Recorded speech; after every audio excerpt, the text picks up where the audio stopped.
আইপিএলের 27 দিন আগে নির্বাসিত হায়দ্রাবাদের ক্রিকেটার, শাস্তি কলকাতার ব্যাটারেরও।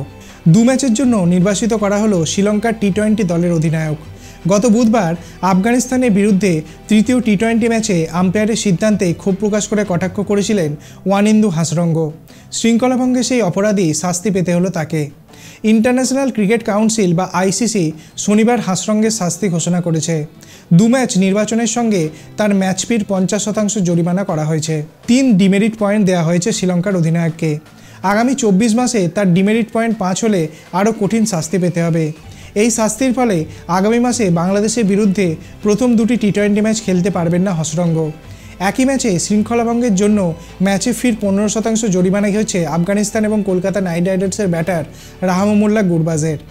আফগানিস্তানের বিরুদ্ধে তৃতীয় টি-20 ম্যাচের পর আম্পায়ারের একটি সিদ্ধান্তে ক্ষোভ প্রকাশ করে হাসরঙ্গ বলেছিলেন, কোমরের কাছাকাছি বলটা হলে সমস্যা ছিল না, কিন্তু এত উঁচুতে বল হলেও সেটাকে নো বল ডাকা হলো না।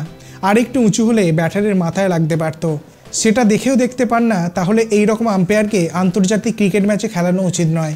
ওর উচিত অন্য কোনো চাকরি খুঁজে নেওয়া।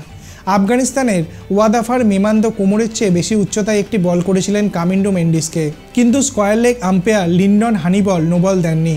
শ্রীলঙ্কার আবেদন খারিজ করেন। হাসরঙ্গ একেবারেই খুশি হননি তার সিদ্ধান্তে।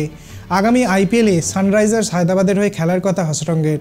আপনার কি মনে হয়, আম্পায়ারকে কি সিদ্ধান্ত নেওয়ার ব্যাপারে আরও বেশি সতর্ক হওয়া উচিত?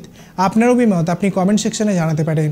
ভিডিওটি ভালো লাগলে লাইক করবেন, চ্যানেলটিকে সাবস্ক্রাইব করতে ভুলবেন না। ধন্যবাদ।